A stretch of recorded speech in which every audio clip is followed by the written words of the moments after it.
Hawak pa ni Lyra ang mamahaling relo na binili niya para sa kanilang anniversary nang marinig niya ang malamig na boses ng kanyang biyenan sa mikropono.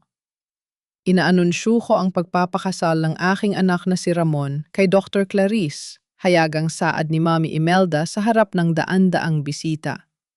At ang asawa ni Lyra, ang lalaking pinagsilbihan niya ng 7 taon, ay nakatayo lang doon, dahan-dahang hinahawakan ang kamay ng ibang babae habang iniiwasan ang kanyang mga mata. Napatigil ang ikot ng mundo para kay Lyra sa gitna ng marangyang ballroom ng Cebu Waterfront Hotel. Sa kanyang bag ay naroon ang 2 liham na kanina lang ay nagbigay sa kanya ng walang pagsidlang ligaya. Ang kanyang promosyon bilang chief nurse at ang opisyal na scholarship para sa master's degree sa Singapore.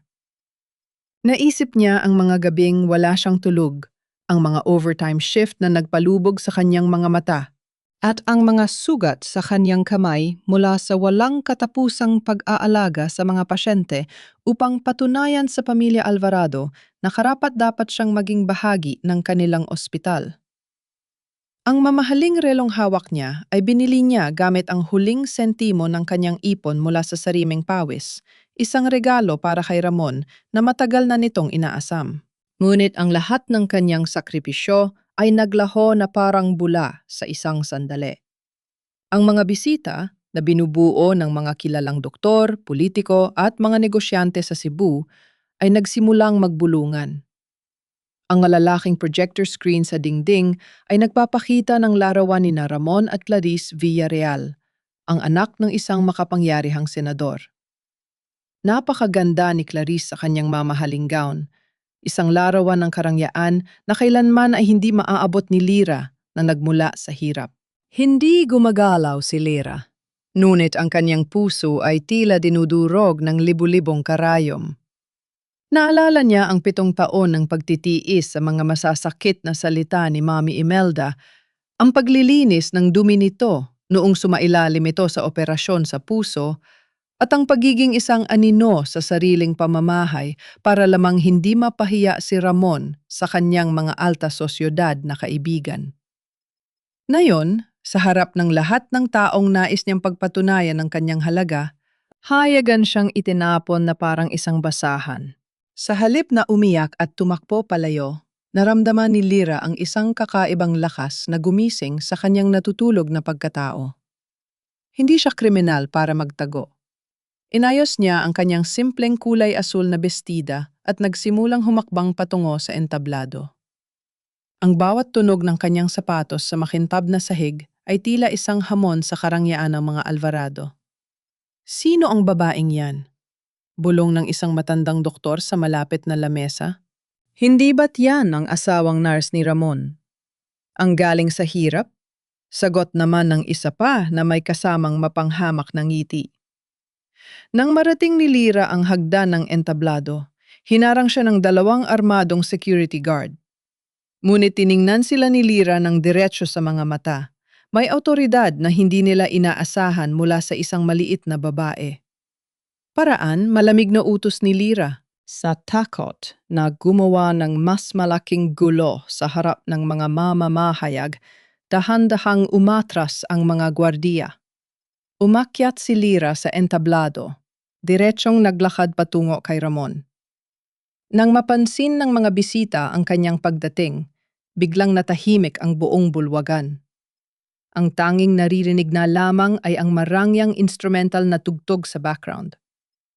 Ramon, anong ibig sabihin nito? Tanong ni Lyra. Ang kanyang boses ay mahinahon, ngunit may talim na kayang pumunit ng katahimikan. Umatras ng isang hakbang si Ramon. Ang kanyang muka ay naging maputla at ang kanyang mga kamay ay naning-inig habang dahan-dahang binitawan ang kamay ni Clarice. Lyra, please, wag dito. Mag-usap tayo sa bahay, bulong ni Ramon, halatang natatakot na masira ang kanyang perpektong imahe. Ngunit bago pa makasagot si Lyra, humakbang na si Clarice sa harap nito, may mapaglarong ngiti sa kanyang mga labi.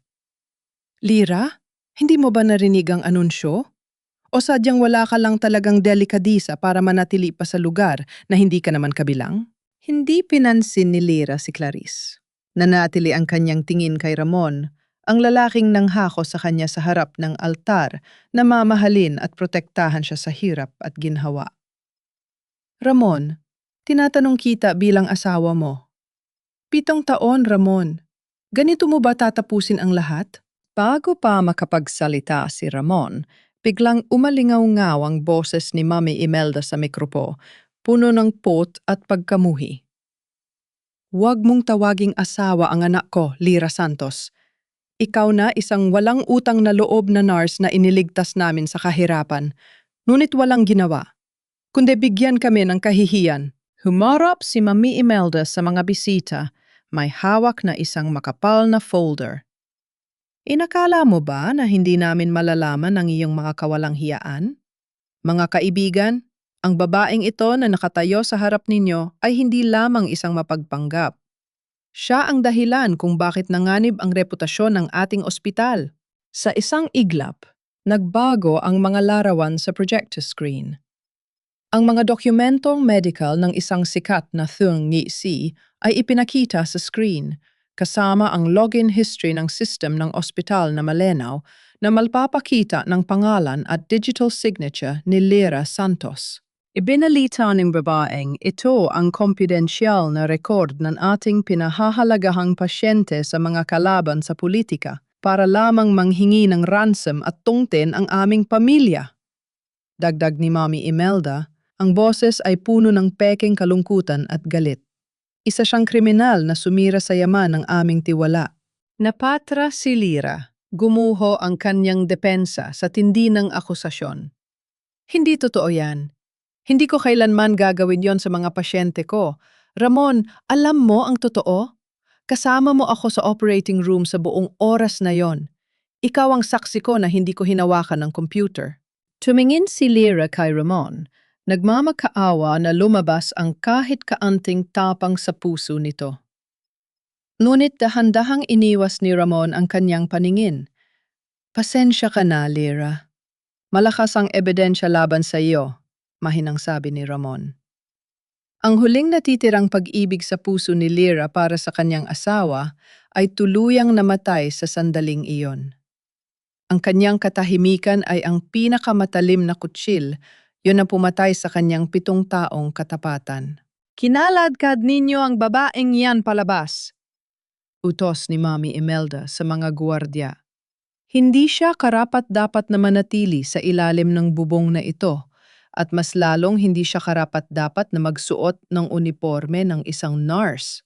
Agad na hinawakan ng mga guwardiya ang 2 braso ni Lyra. Kahit na sinusubukan niyang lumaban upang mapanatili ang kanyang huling karangalan, sadyang mas malalakas ang mga ito. Sa gitna ng kaguluhan, ang mamahaling kahon ng relo na kanyang hawak ay nalaglag sa makintab na sahig ng entablado. Nabuksan ito, at ang kristal na muka ng relo ay nabasag, nagkalat sa sahig. Humakbang si Clarice Pasulong. Ang kanyang mamahaling takong ay direktang tumapak sa nabasag na relo. Dinudurog ang bawat gears nito sa ilalim ng kanyang gintong sapatos na may kasamang mapang-asar na tingin kay Lyra. Habang kinakaladkad si Lyra palabas ng ballroom sa harap ng mapanghusgang tingin at bulong ng mga mayayaman, ang lamig ng ulan sa labas ng hotel ay sumalubong sa kanyang basang pismi. Sa isang gabi, nawala ang kanyang asawa, ang kanyang trabaho, ang kanyang lisensya at ang kanyang pangalan. Ngunit habang nakatayo siya sa ilalim ng madilim na langit ng Cebu, yakap ang kanyang basang sarili, may isang bagay na hindi nila nakuha. Ang kanyang matigas na pasya na mabuhay upang singilin sila sa bawat patak ng kanyang luha. Basang-basa at nanginginig sa lamig na nakatayo si Lyra sa tapat ng pinto ng kanyang apartment sa housing ng ospital. Nang isuksok niya ang susi sa trangka, hindi ito umikot. Ilang beses niyang sinubukan, ngunit matigas ang kandado. Binago na ang selyo ng pinto. Saka lamang lumabas ang isang gwardiya mula sa dulo ng pasilyo, may hawak na isang pirasong papel. Ma'am Lyra, pasensya na po. May utos po si Madam Imelda. Tanggal na po kayo sa trabaho kaya kailangan ninyong lisanin ang housing ngayong gabi. Walang emosyo, ang sabi ng gwardiya. Nasaan ang mga gamit ko? Tanong ni Lira. Ang kanyang boses ay halos pabulong na dahil sa pagod at lamig. Itinuro ng gwardiya ang gilid ng kalsada sa ibaba ng gusali. Doon, sa ilalim ng malakas na ulan, nakatambak ang ilang karton ng kanyang mga damit, libro at mga personal na gamit. Basang-basa na ang mga ito, unti-unting nilalamon ng umaagos na putik sa gilid ng bangketa. Mabilis na bumaba si Lira. Lumuhod siya sa basang semento, pilit na isinasalba ang kanyang mga gamit. Sa kalagitnaan ng kanyang pagmamadali, nakita niya ang isang lumang kwaderno na may plastik na pabalat. Ang kwadernong medical ng kanyang yumaong ina na si Helen Santos. Nakalubog na ito sa putik. Nanginginig ang mga kamay ni Lira habang pinupunasan ang dumi sa pabalat nito. Niyayakap ito ng mahigpit sa kanyang dibdib habang ang kanyang mga luha ay sumasabay sa agos ng ulan. Ito na lamang ang tanging alaala ng kanyang ina, kasama ang isang lumang kahong-kahoy na nanatiling tuyo sa ilalim ng mga basang damit. Isinilid niya ang mga ito sa isang malaking plastik upang hindi mabasa. Kinabukasan, nakatanggap si Lira ng mensahe mula kay Ramon. Ipinatawag siya nito sa isang maliit at madilim na kapihan malapit sa daungan ng Cebu. Dumating si Ramon na nakasuot ng madilim na salamin, tila takot na may makakilala sa kanya. Lira, tingnan mo naman ang sitwasyon. Panimula ni Ramon, may halong panunumbat ang boses. Hindi mo kayang labanan si Mami. Kung pipirmahan mo lang itong kasunduan na inaamin mong ikaw ang nag-leak ng mga dokumento, ibibigay ko sa iyo ang 500,000 piso. Pwede kang magsimula ng maliit na negosyo sa probinsya. Walang kulong, ako na ang kakausap sa board para hindi ka nakasuhan. Tinitigan siya ni Lira. Sa unang pagkakataon sa loob ng 7 taon, nakita niya kung gaano kahina at kahabag-habag ang lalaking hinarap niya sa altar. Para sa iyo, Ramon, 500,000 piso lang ang halaga ng 7 taon nating pagsasama? Ang halaga ng aking lisensya, ng aking danggal bilang nurse? Ito lang ang tanging paraan para maligtas ka, Lira. Huwag ka nang matigas ang ulo, gaslighting na sagot ni Ramon, pilit na hinahawakan ng kanyang kamay. Dahan-dahang binawi ni Lira ang kanyang kamay. Inalis niya ang kanyang simpleng gintong singsing sa kasal. Ang singsing na binili nila sa isang maliit na pawn shop noong nagsisimula pa lamang sila. Nang walang pag-aalinlangan, binitawan niya ito sa loob ng mainit na tasa ng kape ni Ramon. Ang tunog ng pagbagsak nito ay tila isang huling hatol sa kanilang relasyon. Ibigay mo yan sa mami mo. Sabihin mo sa kanya, hindi ko ibebenta ang aking dangal sa halagang kaya niyang bayaran. Malamig na saad ni Lira. Tumayo si Lira at lumakad palabas. Iniwan si Ramon na nakatitig sa singsing na lumulubog sa maitim na kape. Paglabas niya ng kapihan, isang mensahero ang humarang sa kanya upang iabot ang opisyal na sulat mula sa Professional Regulation Commission. Binuksan niya ito nang may nanginginig na mga kamay. Ayon sa sulat, pansamantalang sinususpind ang kanyang lisensya bilang nurse habang isinasagawa ang investigasyon sa kaso ng ruriri ng dokumento ng ospital. Tila pinutulan siya ng pakpak. Ang tanging bagay na nagpapatunay ng kanyang halaga sa mundong ito ay kinuha na rin sa kanya. Wala nang natitira sa kanya sa Cebu. Bit-bit ang kanyang basang bag at ang kahong-kahoy ng kanyang ina, naglakad si Lira patungo sa pantalan. Bumili siya ng tiket para sa huling biyahe ng barko patungong Bohol, isang lugar kung saan walang nakakakilala sa kanya, kung saan maaari niyang hanapin ang kapayapaang ninakaw sa kanya. Habang umaandar ang barko palayo sa nagliliwanag na lungsod ng Cebu, nakatayo si Lira sa gilid ng deck. Hinahayaan ang malamig na hangin ng gabi na dampiin ang kanyang mukha. Tumingin siya sa malalawak na alon ng dagat, hawak ng mahigpit ang kahong-kahoy ng kanyang ina. Babalik ako, bulong ni Lira sa dilim ng gabi. Ang kanyang boses ay puno ng determinasyon na hindi kailanman naramdaman ni Ramon. Babalik ako hindi para magmakaawa, kundi para bawiin ang bawat karangalan na ninakaw ninyo sa akin. Sinalubong si Lira ng banay, yat na sikat ng araw at ng amoy ng maalat na hangin nang bumaba siya sa daungan ng Tagbilaran, Bohol. Malayo ito sa mausok, maingay at mapanghusgang lungsod ng Cebu na kanyang iniwan. Sumakay siya sa isang lumang tricycle patungo sa isang maliit na bayan kung saan matatagpuan ang parokya ni Padre Jose. Si Padre Jose ay isang matandang pari na may mapayapang mukha at puting buhok. Kaibigan siya ng yumaong ina ni Lira na si Helen Santos noong kabataan nito. Nang makita ng pari ang pagod at lungkot sa mga mata ng dalaga, malalim itong gumuntong hininga at tinapik ang kanyang balikat. Lira, anak, alam ko ang nangyari sa Cebu. Huwag kang mag-alala. Dito sa Bohol, may lugar ka palagi. Ang pintuan ng aking klinika ay laging bukas para sa iyo. Malumanay na sabi ng pare. Ang klinika ng parokya ay isang simpleng estruktura na gawa sa kahoy at nipa, katabi ng lumang simbahan.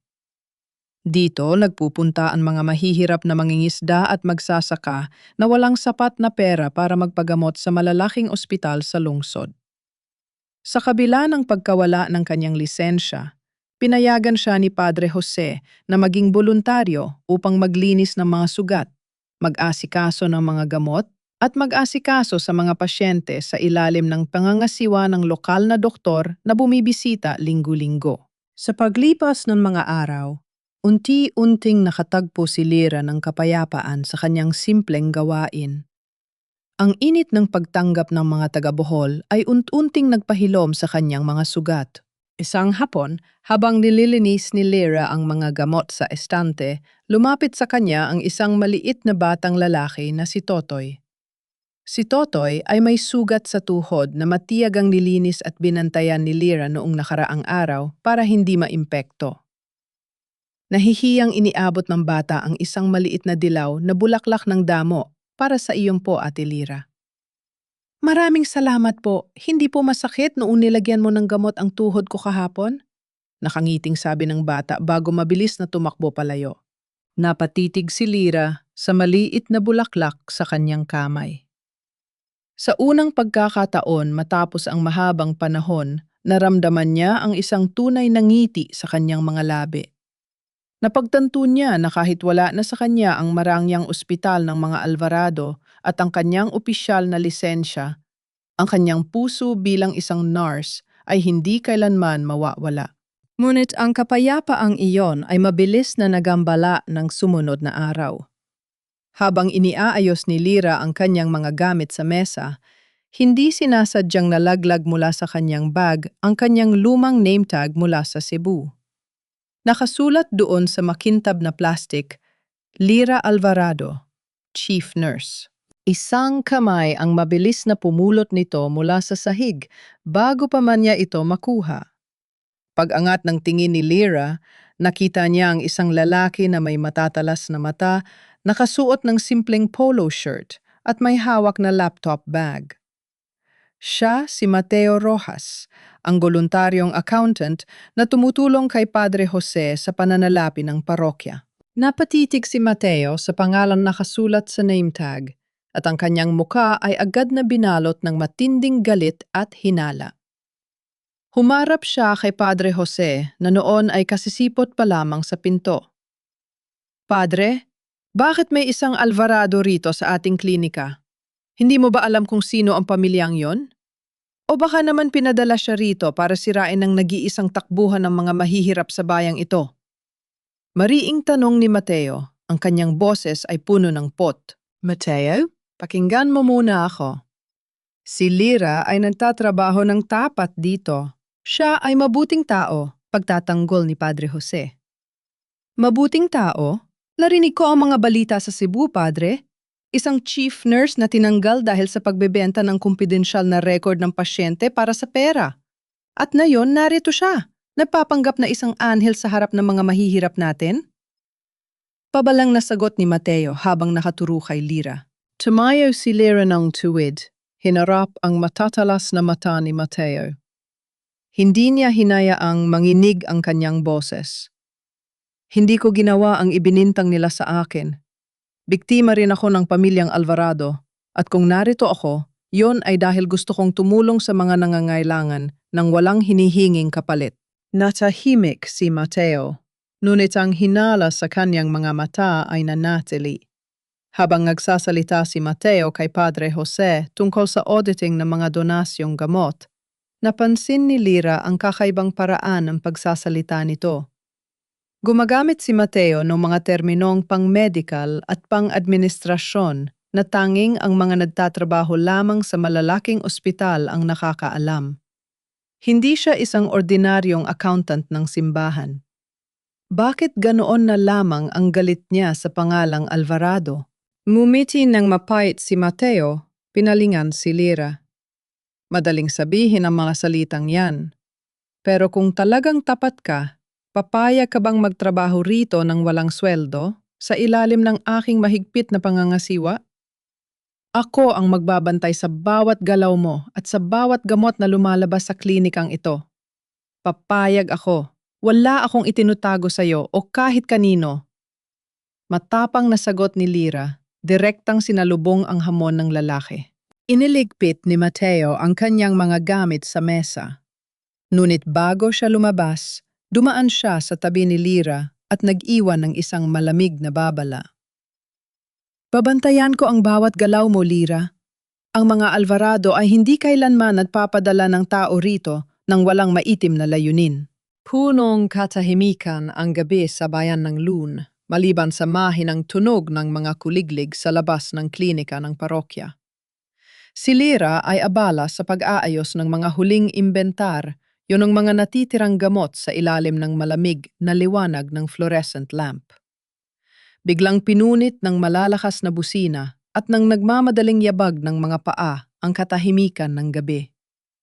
Isang tricycle na nagsisilbing ambulansya ng barangay ang huminto sa tapat ng klinika.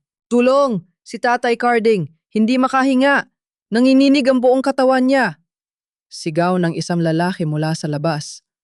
Mabilis na tumakbo si Lyra patungo sa pinto. Kasabay nito, lumabas din si Mateo mula sa maliit na opisina ng parokya sa kabilang panig ng patio. May hawak na flashlight at gulat ang mga mata. Binuhat ng dalawang mangingisda, ang isang matandang lalaki na basang-basa ng pawis, maputla ang mukha at may nanging itim na sugat sa kanyang kanang paa. Si Tatay Carding ito, ang isa sa mga pinakamahirap na mangingisda sa baybayin. Ang kanyang balat ay malamig at tila kulay abo, isang malinaw na palatandaan na bumabagsak na ang kanyang presyon ng dugo dahil sa matinding sepsis o lason sa dugo mula sa impeksyon. Ipasok ninyo siya sa loob, dali! Utos ni Lyra, agad na pumasok sa kanyang professional na katauhan bilang nurse. Na mailapag ang matanda sa kahoy na kama ng klinika, mabilis na kinuha ni Lyra ang stethoscope at BP apparatus. Mababa ang presyon niya, 70 sa ibabaw ng 50 na lamang. Mabilis at mababaw ang kanyang paghinga. Mateo, kailangan ko ng tulong mo. Hawakan mo ang kanyang kanang braso. Kailangan kong magkabit ng IV fluid para may taas ang presyon niya. Sigaw ni Lyra habang binubuksan ang pakete ng karayom at swero. Nataranta si Mateo sa bilis na mga pangyayari. Ngunit nang makita ang determinasyon sa mga mata ni Lyra, agad siyang lumapit at hinawakan ng mahigpit ang braso ng nanginginig na matanda. Sa kabila ng mahinang ilaw, naging mabilis at tumpak ang bawat galaw ng mga kamay ni Lyra. Sa isang saksak lamang, matagumpay niyang naipasok ang swero sa ugat ng matanda. Kumuha siya ng antibiotic mula sa estante, babilis na tinimplahan ito at itinurok sa swero upang labanan ang impeksyon. Inayos din niya ang posisyon ng matanda upang mas dumaoy ang dugo sa utak nito. Sa loob ng halos 1 oras ng walang katapusang pagbabantay, dahan-dahang humupa ang panging-inig ni Tatay Carding. Ang kanyang paghinga ay naging mas regular at ang kanyang presyon ay nagsimulang tumaas sa ligtas na antas. Nakahinga ng malalim si Lyra, pinunasan ng pawis sa kanyang noo gamit ang likod ng kanyang kamay.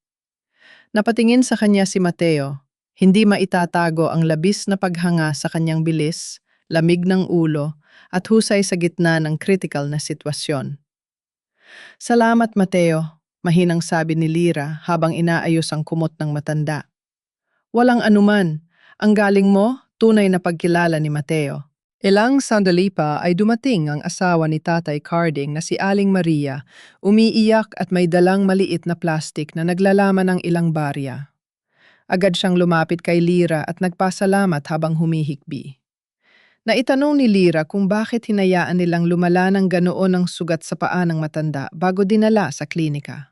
Pumunta po kami sa maliit na klinika ng mga Alvarado sa bayan kanina, Lira. Pero hindi po kami pinapasok ng security guard at ng NARS doon. Sabi nila, kailangan daw muna naming magbayad ng 10,000 pisong deposit bago matingan si Carding dahil wala kaming health insurance. Wala po kaming ganong kalaking pera, kaya pinauwi na lang kami. Salaysay ni Aling Maria habang pinupunasan ang kanyang mga luha. Naramdaman ni Lira ang isang matinding kirot sa kanyang dibdib na sinundan ng nag-aalab na galit. Kahit may seizure at nasa critical na condition, tinanggihan nila dahil lang sa pera? Tumango si Aling Maria. Napatingin si Lira kay Mateo at nakita niyang ang panga ng lalaki ay gumaralgal sa matinding galit. Nang makatulog na ng mahimbing si Tatay Carding at muling bumalik ang katahimikan sa klinika, lumakad si Mateo patungo sa maliit na kusina ng parokya. Pagbalik niya, may dala siyang 2 tasa ng mainit na kape. Lumapit siya kay Lira at iniabot ang isa rito. Pasensya ka na. Hindi ako marunong gumawa ng masarap na kape. Pero mukhang kailangan mo ito ngayon, mahinang sabi ni Mateo. May ibang tono na ang boses kumpara noong mga nakaraang araw. Salamat, Mateo, sagot ni Lira habang tinatanggap ang tasa. Ang init ng kape ay tila nagbigay ng ginhawa sa kanyang pagod na katawan. Umupo si Mateo sa tapat niya, nakatitig sa kanyang sariling tasa bago muling nagsalita. Gusto kong humingi ng tawad sa lahat ng mga masasakit na salitang sinabi ko sa iyo noong una. Nakita ko kung paano mo isinalba ang buhay ni Tatay Carding kanina. Ang isang taong walang konsensya o nagbebenta ng buhay ng pasyente ay hindi kayang magpakita ng ganoong klaseng dedikasyon. Nagkamali ako sa iyo, Lira. Napanyiti ng bahagya si Lira. Naramdaman ang pagkabawas ng mabigat na dumi sa kanyang puso. Salamat kung naniniwala ka na sa akin, Mateo. Malaking bagay yon para sa akin na yon. Huminga ng malalim si Mateo, tila nagpapasya kung dapat ba niyang sabihin ang kanyang sikreto. Hindi ako basta ordinaryong accountant lang dito sa parokya, Lira. Ako ang dating Chief Internal Auditor ng Alvarado Medical Center sa Cebu. Napatitig si Lira sa kanya, gulat na gulat. Ikaw ang dating Chief Auditor dun? Bakit ka umalis? Hindi ako umalis, Lira. Tinanggal nila ako at sinira ang aking pangalan. Pait na sagot ni Mateo. 2 taon akong nagtrabaho para sa kanila. Hanggang sa makatuklas ako ng isang malaking sikreto sa kanilang mga ulat sa pananalapi. Ang buong ospital ng pamilyang Alvarado ay nakabaon sa utang na umaabot sa 100 milyong peso dahil sa mga maling pamumuhunan ni Mami Imelda. Gumawa sila ng mga peking ulat upang patuloy na makahiram sa mga bangko at maitago ang kanilang nalalapit na pagbagsak. Kumuyom ang mga palad ni Mateo. Nang iulat ko ito sa board, agad akong tinanggal ni Imelda. Ginamit nila ang kanilang kapangyarihan para palabasin na ako ang nagnakaw ng pondo ng ospital. Sinira nila ang aking karera, kaya napadpad ako rito sa Bohol upang magtago. Kaya pala, ganon na lamang ang galit mo noong narinig mo ang pangalang Alvarado? Pagkaunawa ni Lira? Oo. At kaya ko rin nalaman na ang tanging paraan para hindi bumagsak ang kanilang ospital ay ang makuha ang pondo at proteksyon ng pamilyang Villarreal sa pamamagitan ng pagpapakasal ni Ramon kay Clarice. Iyon ang kanilang huling alas, paliwanag ni Mateo, tumingin ng diretso sa mga mata ni Lira. Naramdaman ni Lira ang bilis ng pintig ng kanyang puso. Nayon ay malinaw na ang lahat. Ang pagpapakasal ni Ramon kay Clarice ay hindi lamang usapin ng pag-ibig o pagtataksil. Ito ay isang malaking laro ng kapangyarihan at pera upang iligtas ang naghihingalong imperyo ng mga Alvarado. Yumuko si Mateo, lumapit ng kaunti kay Lyra. Lyra, nais mong bawiin ang iyong dangal at lisensya. Ako naman, nais kong ilantad ang kanilang kabulukan sa harap ng batas upang makamit ko ang hustisya. Pareho tayo ng kaaway. Gusto mo bang magtulungan tayo? Tiningnan ni Lyra ang tasa ng kape na kanyang hawak. Pagkatapos ay tumingin siya kay Mateo ng may bagong pag-asa. Oo, Mateo, magtulungan tayo. Isang makintab na itim na SUV na may madidilim na bintana ang biglang pumarada sa tapat ng bakod na kawayan ng klinika sa Lune, Bohol. Ang marangyang sasakyan ay nagdala ng makapal na alikabok na tila sumira sa payapa at sariwang hangin ng umaga sa parokya. Bumaba mula rito ang isang lalaking nakasuot ng mamahaling gray na suit, may hawak na leather na folder at may kasamang dalawang malalaking lalaki na nakasuot ng barong. Siya si Ati Saldivar, ang personal na abogado ng pamilyang Alvarado mula sa Cebu. Pumasok si Ati Saldivar sa loob ng klinika na may mapagmataas na ngiti sa kanyang mga labi. Diring-diri na tumingin sa simpleng sahig na gawa sa kawayan at nipa. Mrs. Alvarado, o mas magandang tawagin kitang Lyra. Tapusin natin ito ng mabilis, panimula ng abogado habang inilalapag ang folder sa mesa.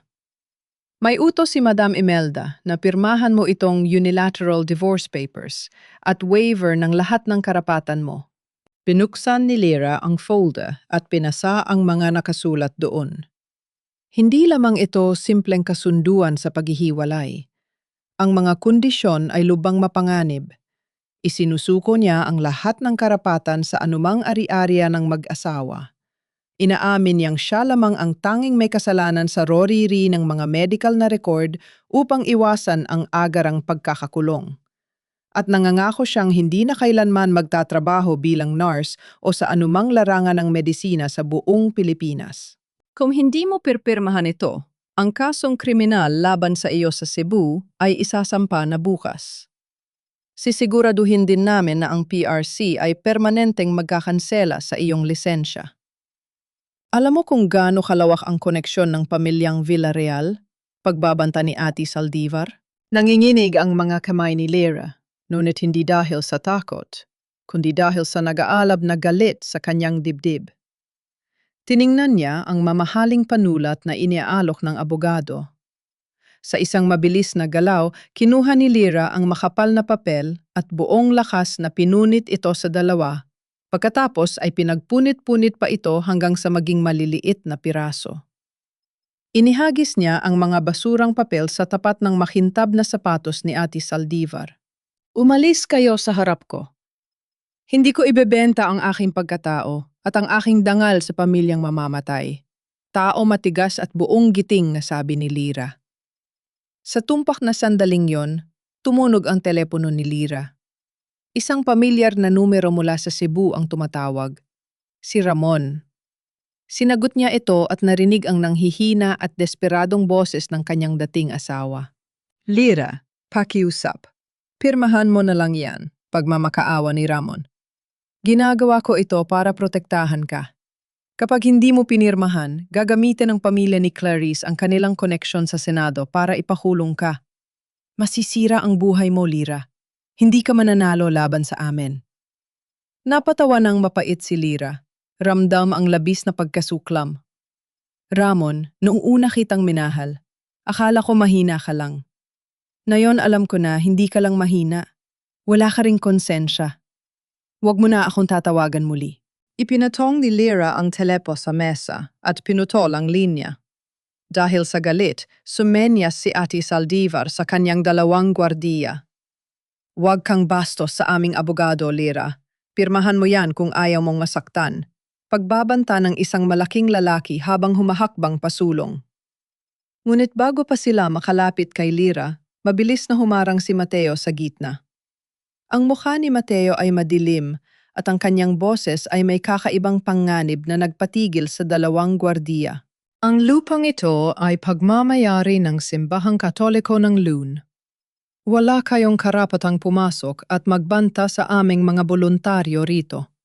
Kung hindi kayo aalis sa loob ng 3 minuto, tatawagin ko ang barangay tanod at ang lokal na pulisya para sa trespassing at intimidation. At tandaan mo, Ate Saldivar, kilala ko ang batas ng SEC at ng auditing. Alam ko kung ano ang ginagawa ninyo sa Cebu.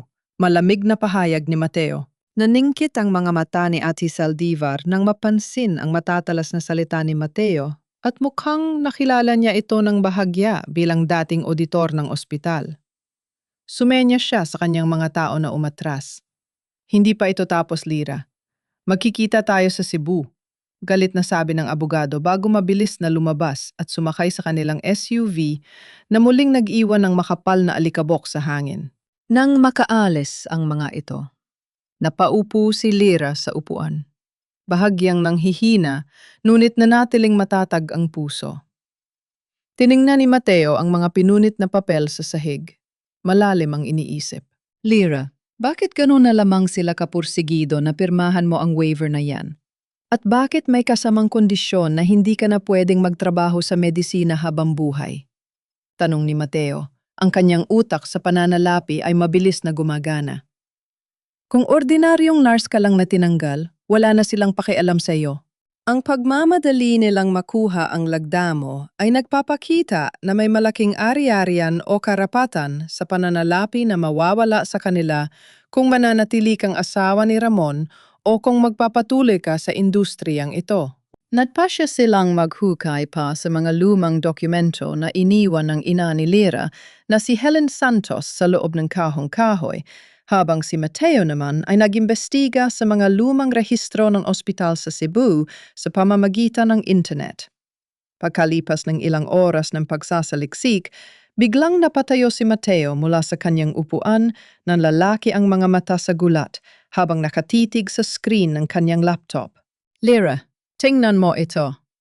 Ito ang orihinal na rehistro ng Alvarado Medical Center 30 taon na ang nakakaraan bago ito naging malaking korporasyon. Ang pangalan nito noon ay Santos Clinic at ang nag-iisang founder na nakarehistro rito ay si Dr. Helen Santos. Ang ina mo, ang bawat titi sa lumang dokumentong nakikita sa screen ng laptop ay tila isang kidlat na tumama sa puso ni Lira. Ang pangalan ng kanyang ina, si Dr. Helen Santos, ay nakaukit bilang nag-iisang nagmamayari ng Santos Clinic bago ito naging Alvarado Medical Center. Lira, tingnan mo ang mga petsang ito, utos ni Mateo habang itinuturo ang mga detalye. Nung nabubuhay pa ang nanay mo, ang klinik na ito ay isang matagumpay na pasilidad. Ngunit makalipas ang 1 taon matapos siyang magkasakit ng malubha, ang lahat ng papeles ng pagmamay-ari ay nailipat sa pangalan ni Imelda Alvarado. Ayon sa mga dokumentong ito, mayroong isang trust agreement o kasunduan sa tiwala na nagtatakda na ang 51% ng pagmamay-ari ng ospital ay dapat mapunta sa anak ni Dr. Helen Santos kapag umabot na ito sa edad na 30. Napatitig si Lira sa petsa ng kanyang kapang-anakan sa kanyang ID. Ngayong taon, siya ay 30 taong gulang na. Ibig sabihin, ang kasal namin ni Ramon, ang pagpapakasal nila sa akin, bulong ni Lira, unti-unting nabubuo ang malupit na katotohanan sa kanyang isip. Hindi lang iyon pag-ibig o pagtatakip sa kahihiyan, Lira. Bahagi yon ng kanilang plano, sambit ni Mateo. Ang kanyang boses ay puno ng galit. Sa batas, kapag ikaw ay asawa ni Ramon at may kasunduan sa paghihiwalay o annulment, maaari nilang makuha ang iyong karapatan sa pamamagitan ng pananakot o panlilinlang. Kapag napirmahan mo ang waiver na dinala ni Ate Saldivar kanina, isinusuko mo ang iyong karapatan sa minana mong 51% ng pagmamayari ng ospital. Ang mga Alvarado ay hindi lang basta mga usurero. Sila ay mga magnanakaw. Sa gitna ng tensyon, kinuha ni Lira ang maliit at kalawanging susi mula sa kanyang pitaka. Ang susi na nakatali sa kwintas na lagi niyang suot mula pagkabata. Ito ang susi ng lumang kahong-kahoy na iniwan ng kanyang ina. Noong bata pa ako, sinabi sa akin ni Mama na ang kahong ito ang magdadala sa akin sa tahanan ng aming pamilya, sabi ni Lyra. Ngunit akala ko ito ay mga litrato at lumang gamit lamang. Dahan-dahan nilang binuksan ang kahoy na kahon. Sa ilalim ng mga lumang stethoscope at mga reseta ng kanyang ina, may isang double bottom na bahagi ang kahon. Gamit ang dulo ng kutsil, yon ni Mateo, maingat nilang inangat ang sahig ng kahon. Nakalagay doon ang isang dokumentong natatakpan ng plastik at may tatak ng notaryo publiko na may petsang 3 dekada na ang nakakaraan. Ito ang Original Deed of Trust and Inheritance na pirmado ng mga abogado ng pamilya Alvarado noon at ng mga testigo na ngayon ay matatanda na o wala na. Malinaw ang mga kondisyon. Ang ospital ay hindi kailanman dapat maipagbili ng walang pahintulot ng tagapagmana ni Dr. Helen Santos. Lyra, ito na ang baril na gagamitin natin para pabagsakin sila, ani Mateo. Ang kanyang mga kamay ay bahagyang nanginginig sa excitement. Hindi na natin kailangang makipag-usap sa kanila. Ito ang magiging basehan ng ating legal na reklamo.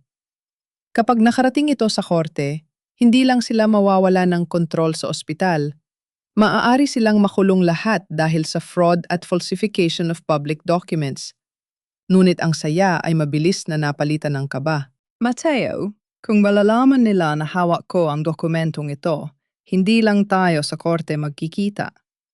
Maaari nila tayong ipapatay, babala ni Lyra. Tumingin si Mateo sa labas ng bintana ng klinika sa madilim na kalsada ng Lune. Alam ko, Lyra, pero wala na tayong atrasan. Ang pamilyang ito ay dinurog ang buhay mo at sinira ang pangalan ko. Hindi tayo pwedeng manahimik habang sila ay nakatayo sa tuktok na mga kasinungalingan. Nagkasundo sila. Hindi sila pwedeng magpadala ng kahit anong sulat o babala.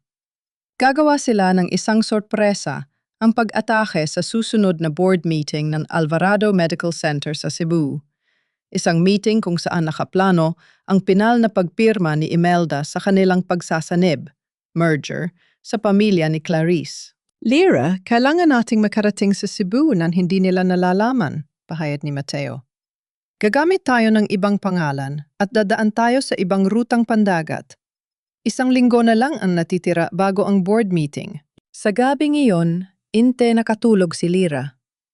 Nakaupo siya sa harap ng bintana, tinitingnan ang malawak na dagat.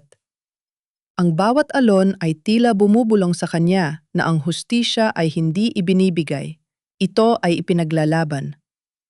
Hawak niya ang dokumento, ang huling yaman ng kanyang ina, at alam niyang sa oras na mapirmahan niya ang pag-atake sa board meeting, hindi na siya ang Lyra Santos na nurse na nagmamakaawa. Siya na ang tagapagmana na sisingil sa lahat ng utang. Lyra, kung sakaling mabigo tayo, ano ang plano mo? Tanong ni Mateo habang nagliligpit sila ng mga gamit. Tumingin si Lyra sa malayo. Ang kanyang mga mata ay nagniningning ng isang determinasyong hindi pa nakita ni Mateo noon. Walang sakaling, Mateo. Para sa nanay ko at para sa danggal ko, mananalo tayo. 1 linggo ang lumipas. Sa loob ng boardroom ng Alvarado Medical Center sa Cebu, ang hangin ay mabigat, tila may paparating na bagyo. Si Mommy Imelda, nakasuot ng mamahaling alahas at formal na suit, ay nakaupo sa gitna ng mesa, habang nasa tabi niya ang kinakabahan na si Ramon at ang mapagmatigas na si Clarice Villarreal. Lahat ng pirmang kailangan para sa merger ay narito na, ani Mommy Imelda. Ang boses ay puno ng tagumpay.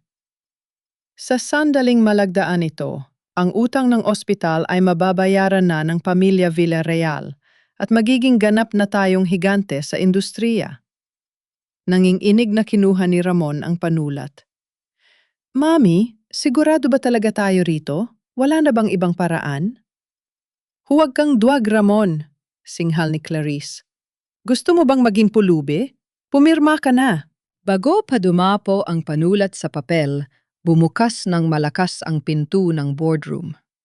Hindi mga gwardiya ang pumasok, kundi si Lyra na nakasuot ng isang disenteng corporate suit, kasunod si Mateo na may dalang makapal na folder. Ang lahat ng mga direktor at investor ay napatingin sa kanila. Hindi mo maaaring pirmahan yan, Ramon, matatag na pahayag ni Lira.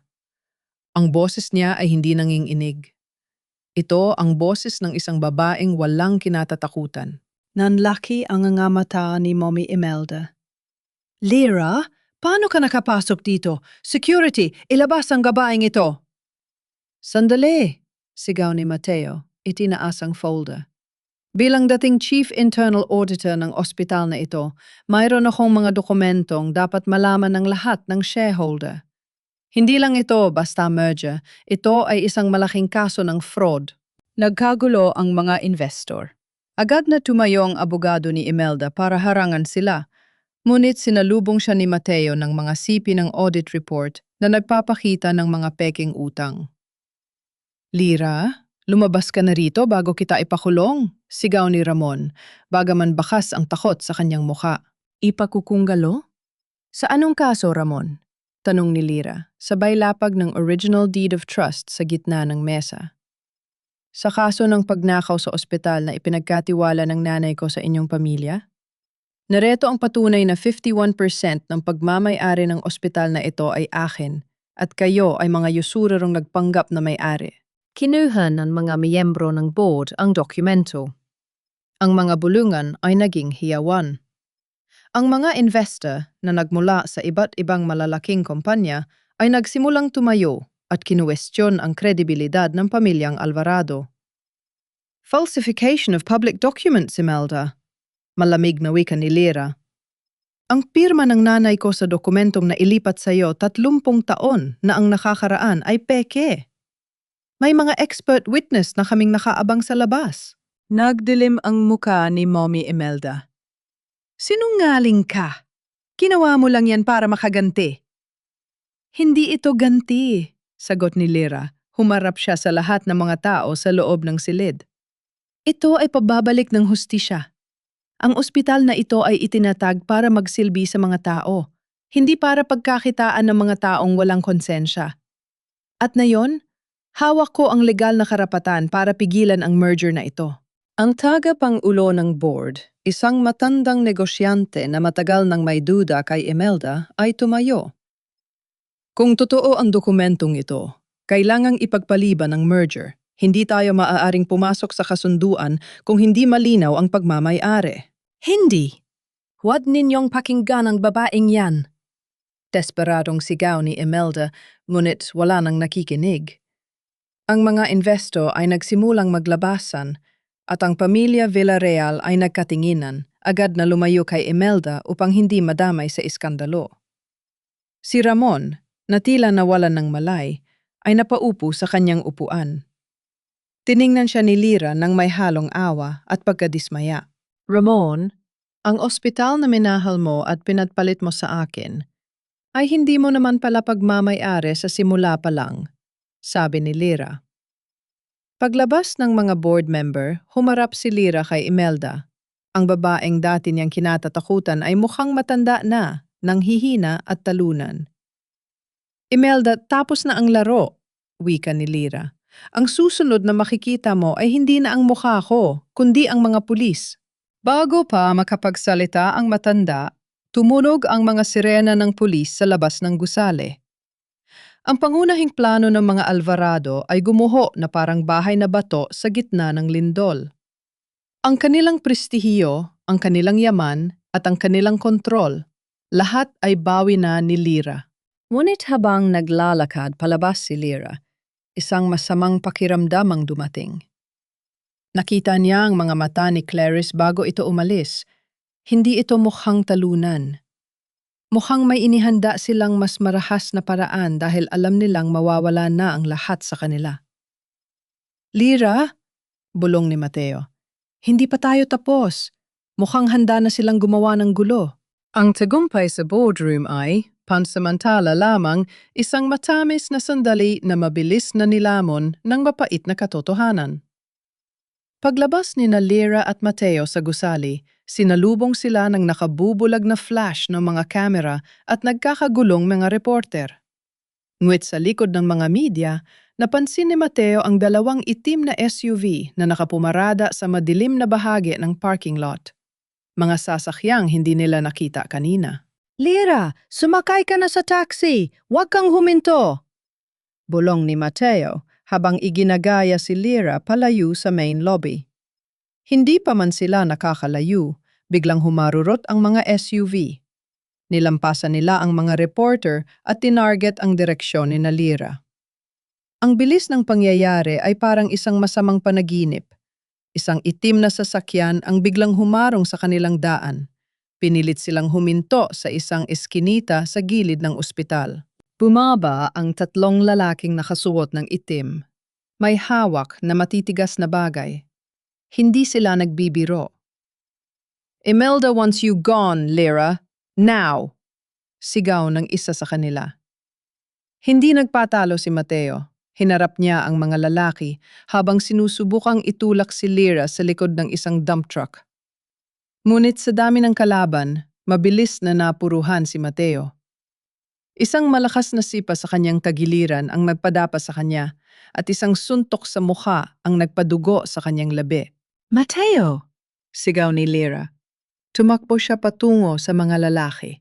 Kinalmot at sinubukang pigilan ng isa, ngunit madali siyang itinulak nito hanggang sa tumama ang kanyang likod sa pader.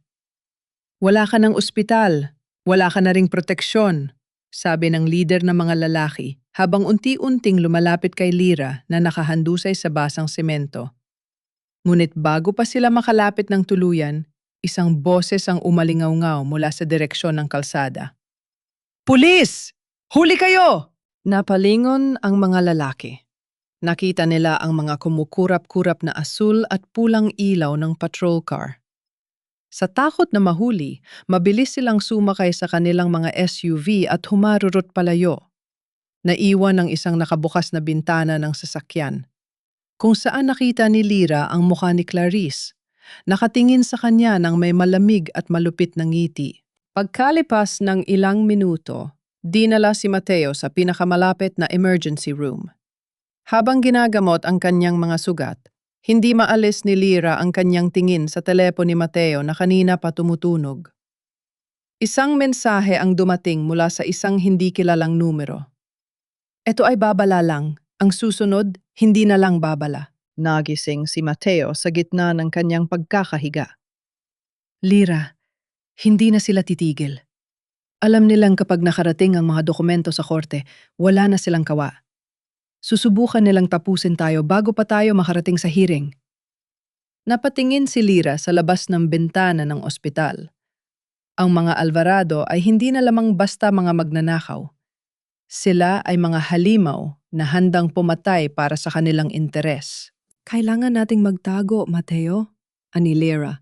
Ang boses ay matigas, ngunit puno ng pag-aalala para sa kanyang kasama. "Pero hindi tayo pwedeng bumalik sa Bohol. Masyadong malayo at madali nilang mahahanap ang klinika doon."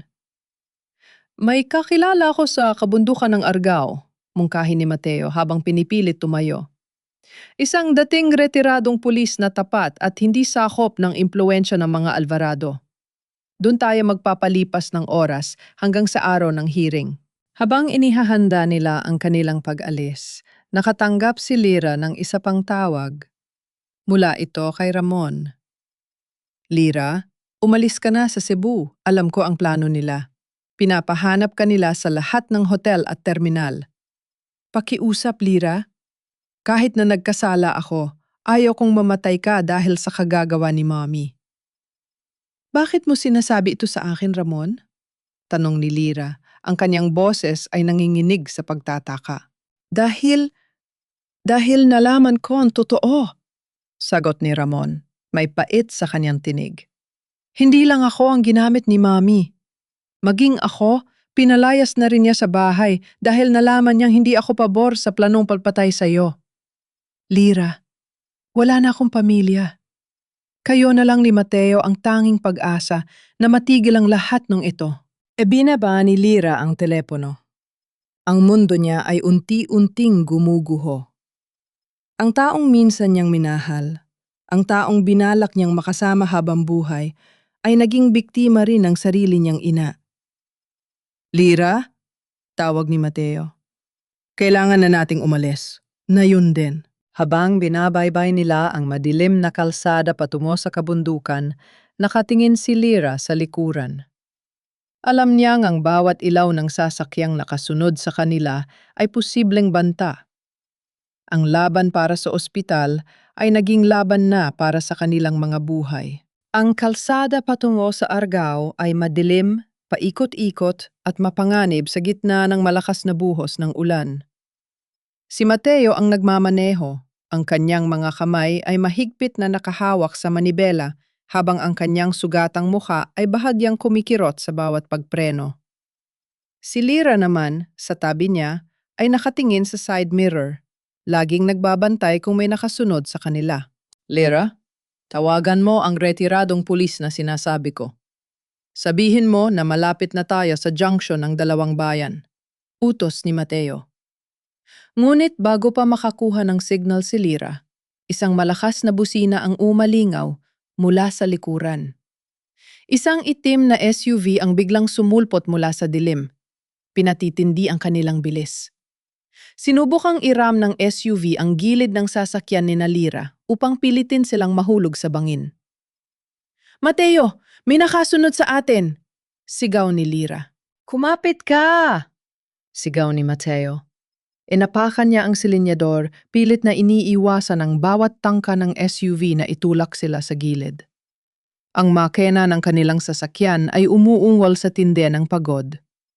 Biglang, sa gitna ng madilim na kalsadang ito, isang sasakyan ang biglang humarang sa unahan. Bumaba si Ramon mula rito, may hawak na flashlight. Huminto ang sasakyan ni Mateo dahil hindi na sila makalampas. Sa likod nila, huminto rin ang SUV ng mga tauhan ni Imelda. Lumabas si Ramon. Ang kanyang mga mata ay puno ng takot. Lira! Mateo! Bumaba kayo! Hindi niyo sila matatalo sa daan.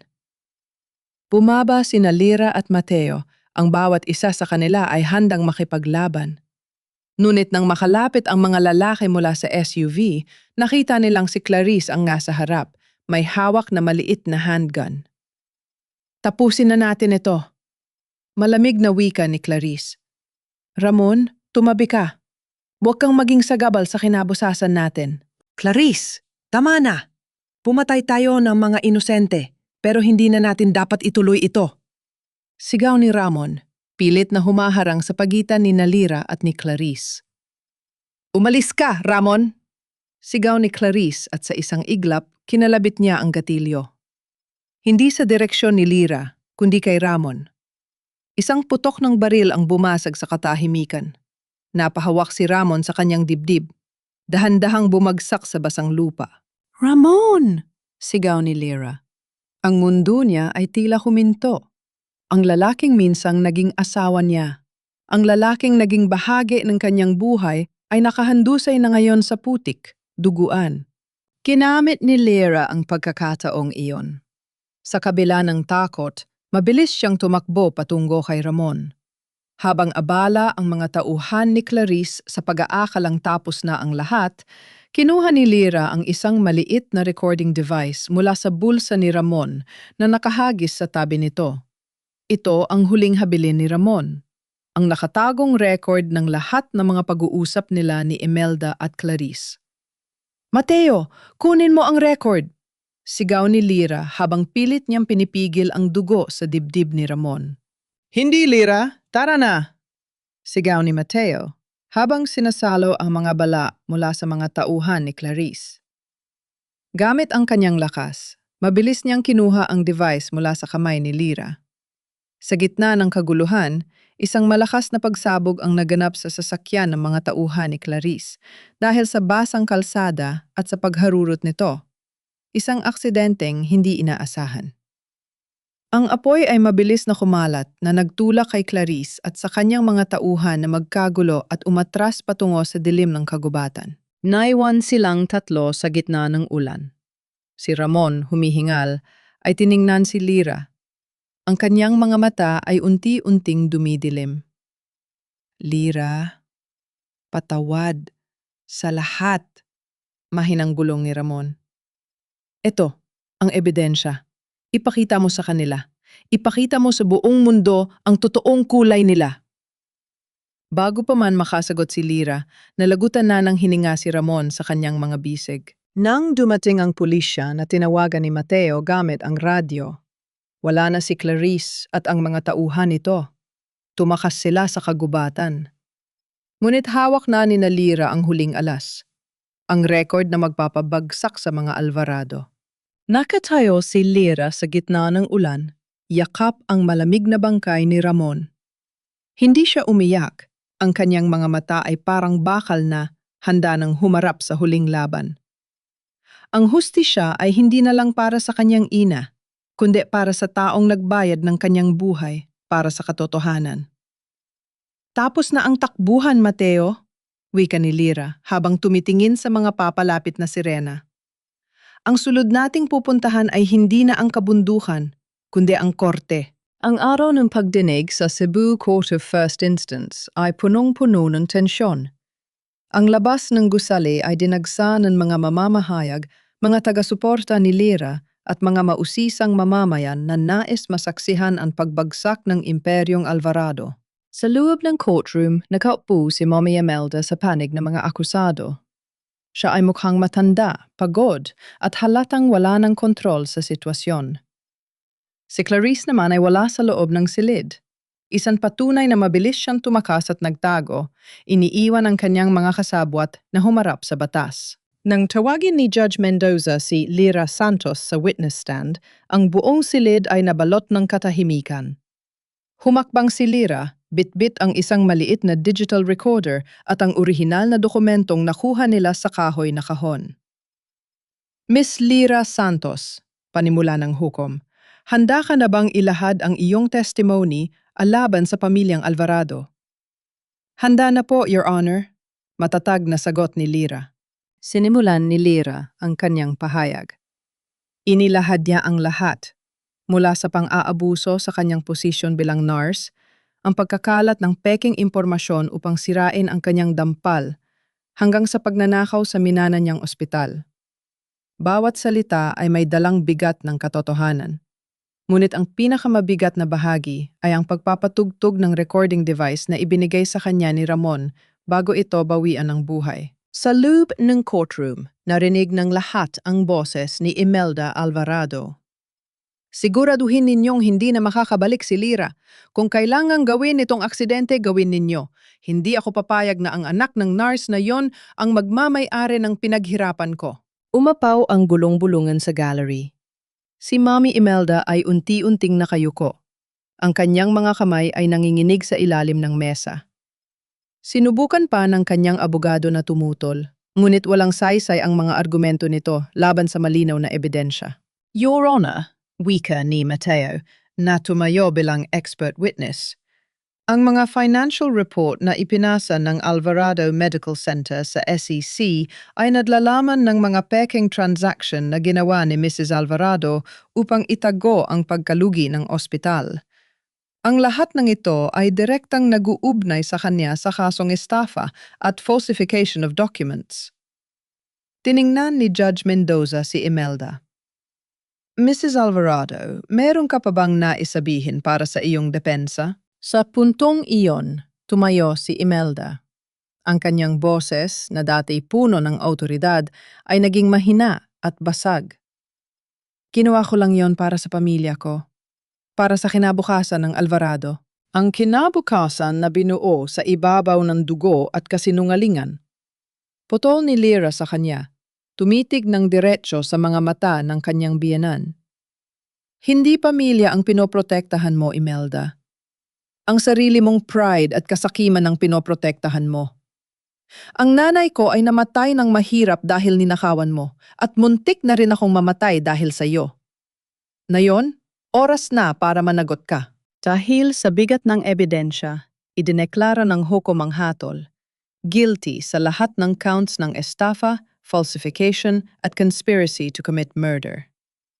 Habang ikinakabit ang posas sa mga kamay ni Imelda, isang malalim na buntong hininga ang pinakawalan ni Lyra.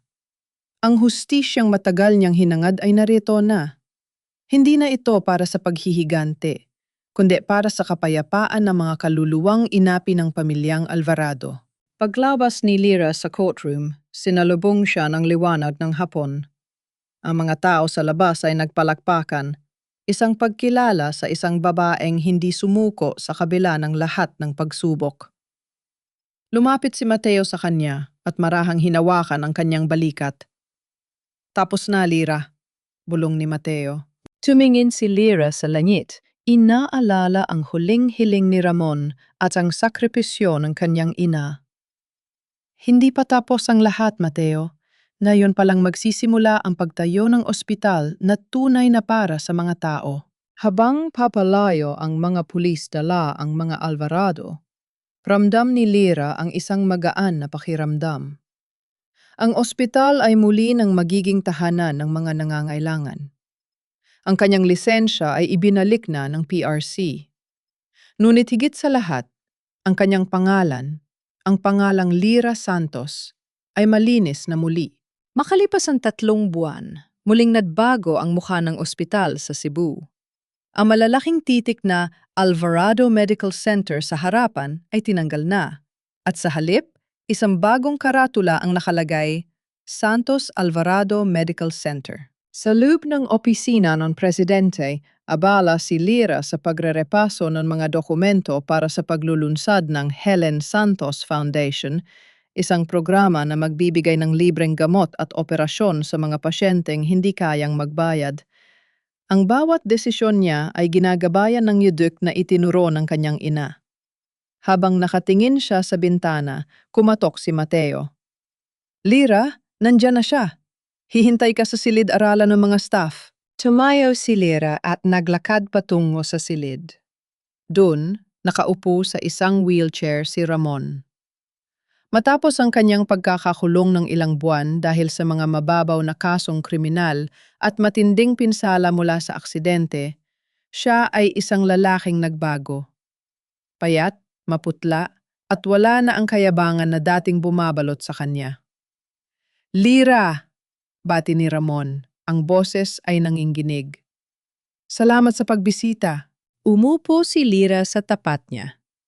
Walang pot, walang galit. Ramon, tinapos na ng korte ang annulment natin. Malaya ka na. Inilabas ni Lyra ang isang dokumento at inilapag sa mesa.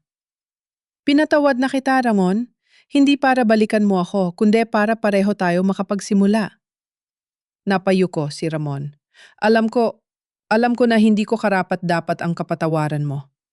Sana sa mga susunod na araw, mabuhay ako bilang isang taong hindi na nakikipagkumpetensya sa kapwa, kundi tumutulong na lang. Tumayo si Lyra at marahang tinapik ang balikat ni Ramon. Ito na ang huling pagkakataon na magkikita sila. Paglabas ni Lyra sa silid, sinalubong siya ng sariwang hangin ng Cebu. Ramdam niya ang paggaan ng kanyang balikat. Ang sakit, ang pangungulila at ang pait ng nakaraan ay nananatili na lamang sa kasaysayan. Pagbalik niya sa Bohol para sa weekend, sinalubong siya ni Mateo sa pantalan. Hindi na ito ang Mateo na puno ng galit at hinala. Ang mga mata nito ay puno ng pagmamahal na matagal ng pilit itinatago. Sabi ko sa iyo, Lyra, mananalo tayo, ani Mateo habang binubuksan ang pinto ng lumang sasakyan. Salamat, Mateo. Kung wala ka, baka hanggang ngayon ay nagtatago pa rin ako sa dilim, sagot ni Lyra. Hindi ka na magtatago kailanman, pangako ni Mateo. Dito sa Bohol o saan man, kasama mo na ako. Sa sandaling iyon, alam ni Lyra na ang kanyang buhay ay hindi na lang tungkol sa pag-aayos ng mga maling nagawa ng iba. Ito na ang simula ng kanyang sariling kwento. Ang dapit-hapon sa Bohol ay kasing ganda ng isang panaginip. Ang langit ay may kulay orange at violet na bumabalot sa dagat, habang ang mga alon ay marahang humahampas sa pampang. Nakaupo si Lyra sa isang bench sa tabi ng dagat. Hawak ang isang maliit na buke ng mga ligaw na bulaklak. Sa kanyang tabi, nakaupo si Mateo, tahimik na pinagmamasda ng paglubog ng araw. Lira, tawag ni Mateo. Sa tingin mo ba, ito na ang para sa atin? Tumingin si Lira sa malawak na dagat. Naalala niya ang lahat ng mga luha, ang mga gabi ng paghihirap, at ang hapdi ng pagkawala. Ngunit sa bawat hapdi na iyon, natagpuan niya ang isang mas matatag na bersyon ng kanyang sarili. Oo, Mateo, sagot ni Lira, sabay hawak sa kamay nito. Ang dangal ay hindi nawawala dahil sa opinyon ng ibang tao.